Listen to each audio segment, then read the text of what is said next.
জন্য হচ্ছে এই জীব জগতের সৃষ্টি হয়ে গেছে। আল্লাহ হয়ে গেছে। এটা যে বললে একটা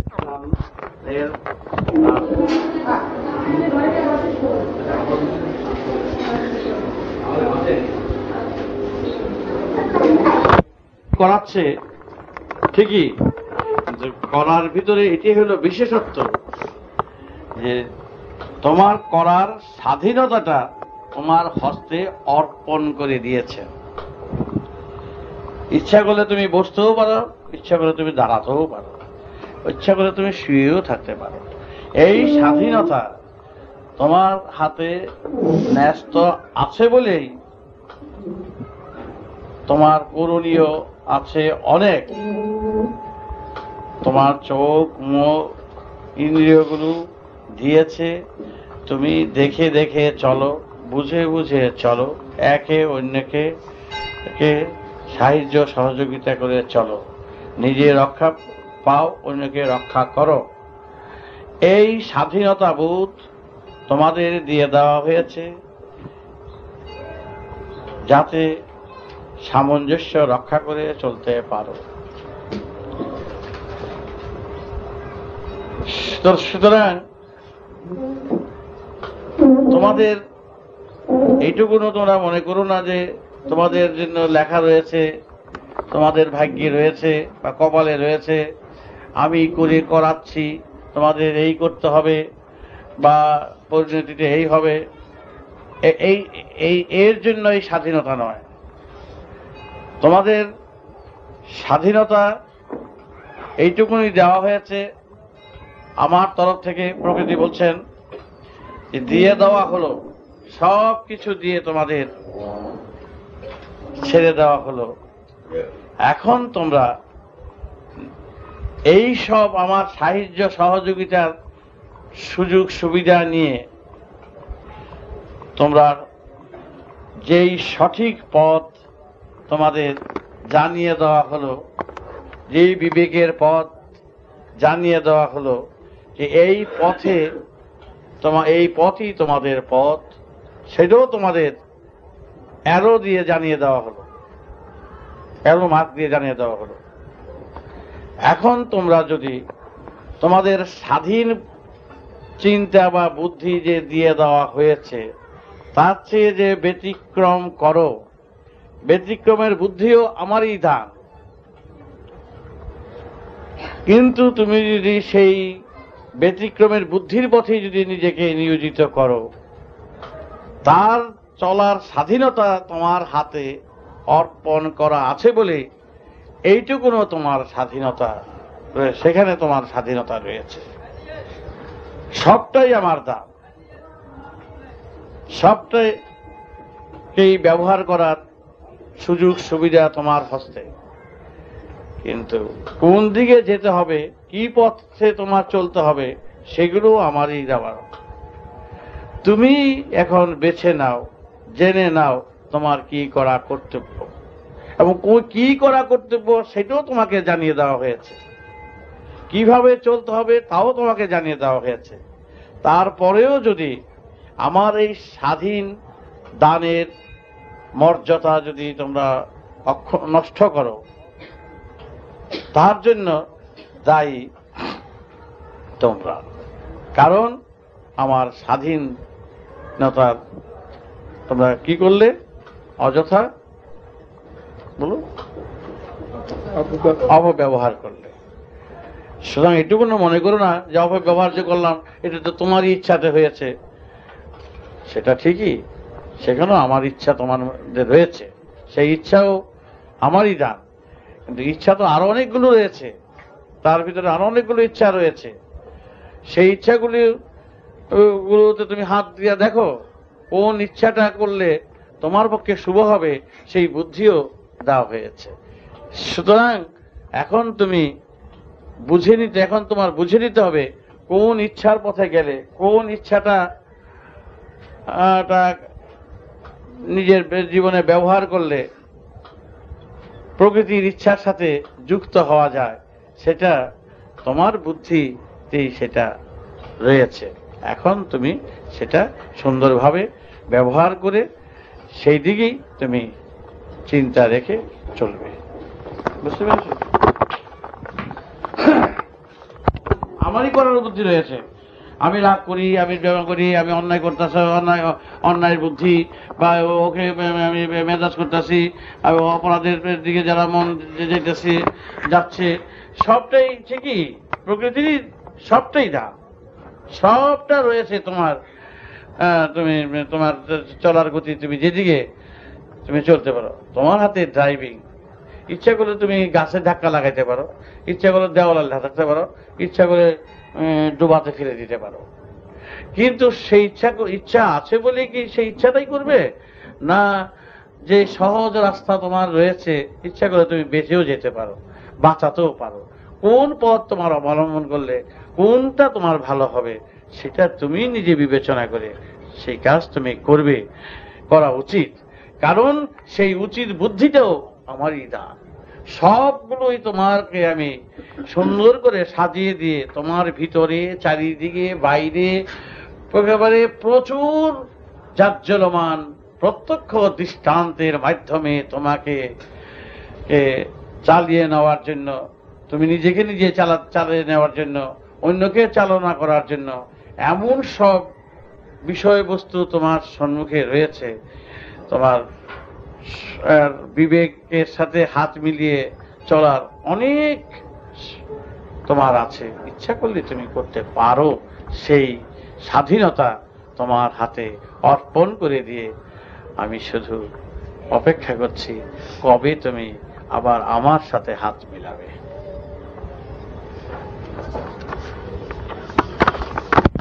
ইচ্ছাটা থাকে, যখনই মহাকাশ যখন নিজেকে নিজে এক প্রকাশ করছেন জীবের ভিতর দিয়ে বা সৃষ্টির ভিতর দিয়ে যখন নিজেকে প্রকাশ করছেন, তখনই বুঝতে হবে, যখনই প্রকাশ করার ইচ্ছা জাগবে, নিজেকে প্রকাশ করছেন, তখনই ভাববে সব কিছু ইচ্ছাগুলোকে একত্র করেই প্রকাশ করেন।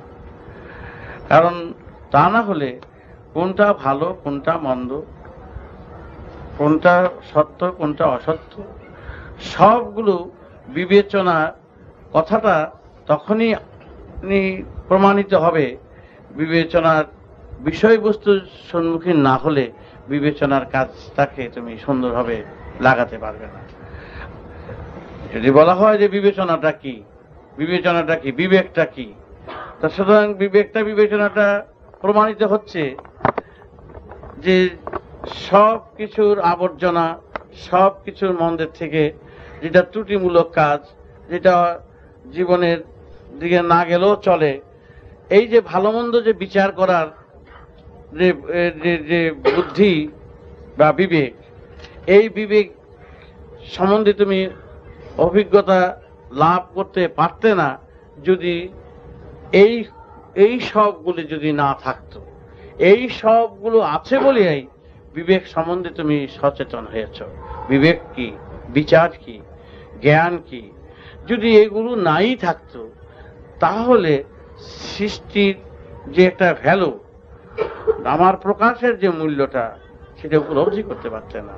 যে একই সময় সব কিছু সাজানো রয়েছে, অন্ধকার রয়েছে, অন্ধকার আছে বলেই আলোর যে বিকাশটা বুঝতে পারছ এবং আলোমুখী চেষ্টা করছো।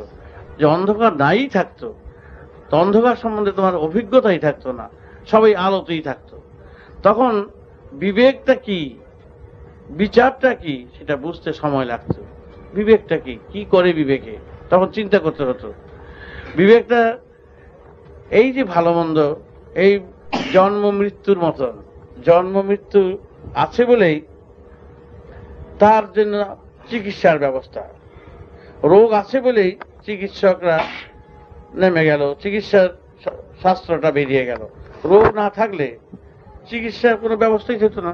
চিকিৎসকের যে এত উঁচু চিকিৎসার যে বিষয়বস্তু রয়েছে, এত যে খুঁটিনাটি রয়েছে, এত যে দেহের যন্ত্রপাতি রয়েছে, এই ত্রুটিগুলো আছে বলেই, রোগ আছে বলেই, মৃত্যু আছে বলেই এদিকে ঝাঁপিয়ে পড়ছে বাঁচিয়ে রাখার জন্য।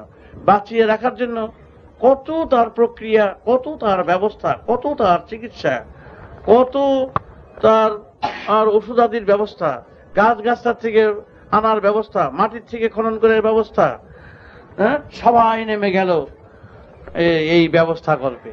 এই ব্যবস্থা কল্পে কখন নামে? একটা অভাব থাকলেই তো নামে। তাই প্রতি মুহূর্তে মুহূর্তে আমি একটা গ্যাপ দিয়ে দিয়ে যাতে চালনা শক্তি বৃদ্ধি পায় এবং সেই চালনা শক্তির মাধ্যমে যাতে হামাগুড়ির থেকে যেমন আছাড় খেয়ে খেয়ে যেমন হাঁটা শিখে, ঠিক সেই রকম তোমাদের হাঁটা শিখবার জন্য নানা রকম পরিবেশ সৃষ্টি করে রেখেছি, যে তোমরা আঁকড়ে ধরবে, বাঁচতে চাইবে, জানতে চাইবে। সুতরাং ওইভাবেই ক্রমশ ক্রমশ ডেভেলপমেন্টের পথে কিভাবে যেতে হয় তার প্রক্রিয়াগুলো, প্রসেসগুলো শুধু আমি দিয়ে রেখেছি।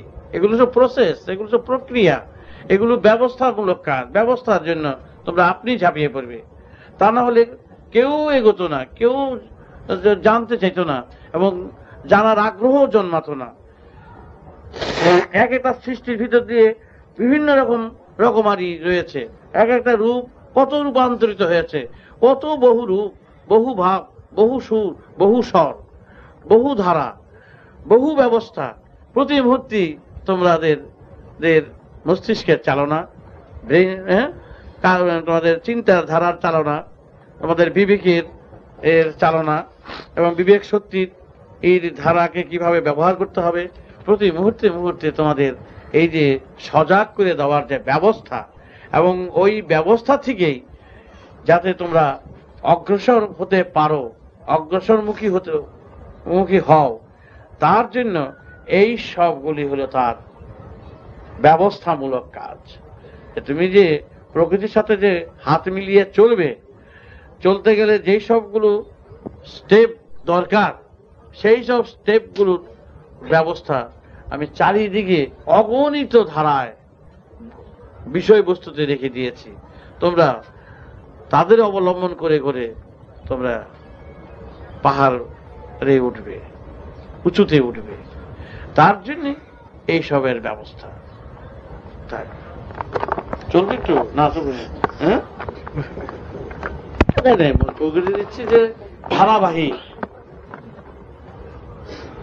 প্রকৃতি দিচ্ছে যে আমি ধারাবাহিক সব দিয়ে দিয়েছি, ধারাবাহিক স্টেপ দিয়েছে, কতগুলো স্তর দিয়ে দিচ্ছে, অগণিত স্তর দিয়েছে, অগণিত বিষয়বস্তু দিয়েছে। সুতরাং কোথায় কোন পর্দায় টিপতে হবে সেগুলো হারমোনিতে সব রয়েছে। বেসুরের হারমোনিতে গেলে যে বেসুর আওয়াজ হবে সেইটাও তোমার জানার মধ্যে রয়েছে, এবং তুমি সেটা বুঝতে পারবে যেটা বেসুর। তুমি যদি বুঝতে না পারো তবে ভেবো কথা। এখন বেসুরে যদি তুমি বেজিয়ে বাজিয়ে যদি কাউকে অসুবিধা করো, তার জন্য তুমি নিজেই সেটা করছো, তুমি বুঝে শুনে করছো। আমার কাজ, প্রকৃতি বলছে আমার কাজ একটি কাজও নেই, তোমার অজান্তে তুমি কিছু করছো, তোমার জানার ভিতর দিয়ে তুমি করে যাচ্ছ। কাউকে যদি চিৎকার দিয়ে অসুবিধার সৃষ্টি করো, তুমি জেনে শুনি করছো, এবং জেনে শুনে যখন তুমি করছো, সুতরাং সেখানে তো আমার দায়িত্ব কিছু নেই, আমার তো দেওয়াই রয়েছে। তুমি যদি না জানতে, না বুঝতে যে আমি আগুনে হাত দেবো, আগুন পড়বে না জেনে যদি আগুনে হাত দিতে, সেটা আলাদা কথা। তোমার আগুন যে গরম তুমি আগে থেকেই বুঝতে পারছো, তবে কেন হাত তুমি দিয়ে বসে আছো, হাত দিয়ে আগুন নিয়ে হাত পুরাচ্ছ? সব কিছু রয়েছে তোমার, এবং সব কিছুর মধ্যে তোমার বিবেক সজাগ রয়েছে, সচেতন রয়েছে, জানিয়ে দিচ্ছে, বুঝিয়ে দিচ্ছে। তারপরেও তুমি যদি সেই পথে যাও, সেটা তুমি স্বইচ্ছায় সেদিকে তুমি মারাচ্ছ। যদি সেই মারানোর পথটা যে খারাপ, তুমি জেনে শুনে যখন খারাপের পথ মারাচ্ছ, তার জন্য দুর্ভোগকে তুমি টেনে আনছ। দুর্ভোগের পথে গেলে দুর্ভোগ টেনে আনবে, ব্যাস পরিষ্কার কথা। সুতরাং তুমি জানছো, জেনে শুনে দুর্ভোগ টেনে আনছো, সেখানে সুইসাইডের মতন অবস্থা। তোমার জীবন তুমি ইচ্ছা করলে, চেষ্টা করলে বাঁচাতে পারো, আবার জীবনকে যে কোনো মুহূর্তে নষ্ট করে দিতে পারো, সেটা তোমার হাতেই অর্পণ। এবং সবটার মধ্যে আমার দেওয়া সজাগ রয়েছে, তোমাকে সজাগ করে দিচ্ছে। তোমাকে সজাগ যদি না করে দেওয়া হতো, তখন প্রকৃতিকে তুমি দায়ী করতে পারতে। আমার সজাগ যখন তোমার আমার সজাগ বস্তু সজাগ ধারা যখন তোমার মধ্যে প্রতিষ্ঠা করে দিয়েছি, সেখানে তো আমার কোনো বক্তব্য নেই, তোমাদের কিছু বলার নেই, তোমাকে সজাগ করে দিচ্ছে প্রতি মুহূর্তে মুহূর্তে। তিনি করাইতেছেন, যখনই তুমি বুঝতেছ তখনই তুমি হয়ে গেল, আটকা গেল। তিনি করেছেন, তুমি তো বুঝতেছ জিজ্ঞাসা করে তিনি করেছেন, ঠিকই তিনি করেছেন, আবার তিনিই করেছেন এটা করা উচিত নয়, এটা বুঝতেছ কিনা এই কথা।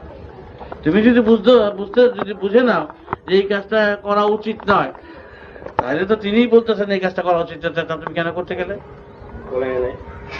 হ্যাঁ, করে নিচ্ছে, তুমি করতেছো, আমি লাভ দিয়ে পড়বো, তুমি বুঝতেছো এটা যদি লাভ দিয়ে পড়ো, তিনি করে দিয়েছেন, এটা যদি মনে প্রাণে তোমার থাকে তাহলে আমার বক্তব্য কিছু নাই, তিনি করে দিয়েছেন। কিন্তু করা দিয়েছেনের মধ্যে এটা যে কাজটা ঠিক নয়, এটা তো আবার তোমার বলতেছে আবার পারমিশন তো দেবে না, বিবেক কখনো পারমিশন দেবে না, লাভ দিয়ে বলো, কখনই দেবে না। বাবা এই একটাই বেটাটি, তুমি যে একজন হাত মুছে ধরো, যদি ব্যথা দিতে বুঝতেছো, মুছে দিতে যাচ্ছ কেন? কথা বলছি, বিবেক তোমাকে গার্ড দেবেই দেবে। যেখানে একজনকে যদি তোমাকে মারতে হয়, বিবেকই তখন তোমাকে বলবে তাকে মার দাও, বিবেকে গাইড করবে তোমাকে। তোমাকে যখন তোমাকে যদি মৃত্যুর পথে তোমাকে একজন মারতেছে, তখন বিবেকই তোমাকে বলবে যে আমার উপায় নাই, তাকে মারতেই হবে। তখন আমার মনে প্রাণে তোমার কথাটা আসবে, তখন তো মনে প্রাণ আসবে। বিবেকই তো বলছে you save, first you save হও। তখন তোমার বিবেকই বলবো যেমনি আমার বলে দেবো, তখন বিবেকই তোমার হেল্পফুল। যেখানে তোমার বিবেকের স্বচ্ছ মন এবং মুখ, ভিতর এবং বাইরে দেখবা এক হয়ে যাবে, তখন সেটা হলো কাটা। আর তুমি এর বাদে তুমি যা কাজ করবা সেটা বিবেক বলবে তো, গাইড করবেই এর প্রতি মুহূর্তে মুহূর্তে। এর আর কোনো সাফাই নাই, এর কাছে লুকানোর কোনো পথ নাই, এড়াবার পথ নাই। এটা অন্যের কাছে এড়াতে পারবে, বাইরে এড়াতে পারবে, কিন্তু তোমার ভিতরে যে শিল্ড, ন্যাচারাল যে গিফট, যে তোমাকে যে গার্ড দিয়ে দিছে, যে মানে পিছনে গার্ড দিয়ে দেয়, হ্যাঁ, এই যে গার্ড দিয়ে দিছে, এই গার্ড থেকে রক্ষা পাওয়া মুশকিল। তোমার একেবারে প্রতি একেবারে কোনাতে কোনাতে হে গার্ড দিয়ে চলছে। কোথায় ভাবতেছো, কেন তুমি ভাবতেছো, এটা ভাবা কিন্তু উচিত। তুমি মনে মনে এই জন্য ভাবতেছো, কেন ভাবতেছো? কোনো প্রয়োজন নাই, ভাবা তোমার উচিত, এটা তো উচিত তোমার নয়। বিবেক এই যে তোমার ভিতরে কথা কয়, কথা বলবে কি অন্য, এই বেটা কি ভাবছিস, বসে বসে চিন্তা করবো, আকাশ কুসুম বসে চিন্তা করছো, এটা তো জানবে না আমি ওই চিন্তা করতেছি, এই তো ভিডিও খালি আকাম তো করতেছো, বিবেক তো জানাই দিল তোমারে, তো চিন্তা করতে যাচ্ছ করে বসে বসে। না জানতো বিবেক বলতো যে না ভালো করতেছো, এই বিবেক সারা দেবে। আবার গভীর সুরে তুমি থাকো, হে দিদা আমায় সুরে নিয়ে যাও, আমারে পৌঁছে দাও। বিবেক এইবার ঠিক আছে রে, এইবার তুই যা, তখন তুমি নিজেই বুঝতে পারবে এমন সুন্দর একজন বড় চিকিৎসক তোমার রয়েছে, এত সুবিচারক তোমার পিছনে রয়েছেন, এত সুন্দর ব্যবস্থা তোমার জীবনে রয়েছে, সেখানে তো আর কোনো বক্তব্য নাই, কোনো কথা বলার প্রয়োজন নাই। এই চমৎকার তার মহাদান, এই মহাদান এত সুন্দর পবিত্র যা দান, গেট কিপার রয়েছে তোমার প্রতি মুহূর্তে মুহূর্তে, এখানে পিছনে পিছনে ছায়ার মতন লেগে দিচ্ছে। এর হাত থেকে রক্ষা পাওয়ার উপায় নাই। তুমি মনে করো আমি ফাঁকি দিলাম, ফাঁকি দিতে পারো পরে, অপরে ফাঁকি দিলে অপরে ফাঁকি দিয়ে তুমি মহাপুরুষ সাজতে পারো, জমিদার সাজতে পারো, রাজা সাজতে পারো। এই সাজো, তুমি তো বুঝতেছো যে আমি সাজলাম, এই থেকে তো তুমি রক্ষা পাইতেছো না, রক্ষা পাচ্ছ না, সাজতে আর পারবে না। তোমার ওই বিবেকের তোমাকে মাথার ঠুকি দিয়ে বলো, ওই বেটা তুই কি সাজতেছস বলে দেবে। এই রাজা মহারাজা মহাপুরুষ এসে তোর লাভ কি রে বেটা, তাই তো বললাম তার তো করছে, সেটা করছে সে, তুমি নিজেই করছো। তাই জন্য বিবেক বলছে তুমি কেন যাচ্ছ, আমার দান আছে বলে তুমি ওইটাকে ব্যবহার করছো কেন? আমার দান এটা আছে, তুমি করতে পারো, সেই ক্ষমতা তোমার দেওয়া আছে, তুমি করো, যদি বোঝো তোমার প্রয়োজনে লাগে। তো বিবেক বলতেছে এটা তোর প্রয়োজন না, এটা তুমি নিজেকে ঠকাচ্ছ, সেজন্য বুঝতেছো তার আর কোনো দরকার নাই। অঙ্ক মিললো না বলে হ্যাঁ এই জায়গায় ভুল হয়েছে, বাস পয়সা জানিয়ে দিয়ে গেল, তারপরে তুমি ভুল ওকে করো মনোকে তার তুমি বুঝতেছো তো নেশা নিচ্ছে, তুমি পাচ্ছ না এটা বুঝতেছো মরো। যতক্ষণ পর্যন্ত বুঝ তোমার কাছে রয়েছে ততক্ষণ তুমি ফেরাতে পারবা। পারছি না মানে পারছো না, আবার পারো, চেষ্টা করো। আবার তো বলতেছে আমি পারতাছি না তো, আর না পারো, আবার চেষ্টা করো। আবার বিয়ে করতেছে, বুঝতেছি তো বিবেক তো তোমাকে পারছি না করে যদি বিবেক না থাকতো তাহলে ঠিক আছে। বিবেক তো আমি যে খাইতেছি অন্যায় করতেছি, আমি মদ খাইতেছি অন্যায় করতেছি, আমি খাইতেছি অন্যায় করতেছি, বুঝতেছো তো, তাহলে আমি ঠিক আছে। সে তার কাছে পৌঁছানোর জন্য, তার কাছে নেওয়ার জন্য আপ্রাণ চেষ্টা করতেছে, আমাদের চেয়ে বেশি চেষ্টা করতেছে। আর আমরা কি করতেছি, ধাক্কা দিয়ে দিলে এটা বুঝলা, প্রতিমত ধাক্কা দিয়ে দিতেছে, বুঝতেছো তো, ঠেলা দিয়ে দিতেছে, বুঝতেছো, হ্যাঁ বুঝতেছি, তাইলে আর বলার কিছু নাই। তুমি যদি ঠেলা দিয়ে না বুঝতা তাইলে আমি আমার সেখানে বিবেক এটা বলতো না, ও তো ঠেলা দিচ্ছে বুঝে নাই। না না না, এটা বাচ্চা শিশু বুঝে, এটা বাচ্চা শিশু কি দেওয়াল দিয়ে ঢুকতে চেষ্টা করে ওই পথ দিয়ে যায় কিনা, হামাগুড়ি দিয়ে বাচ্চা যায় ওই পথ দিয়ে যায়। ও যদি বুঝো ওই দেওয়ালটা দিয়ে ঢুকে যাবো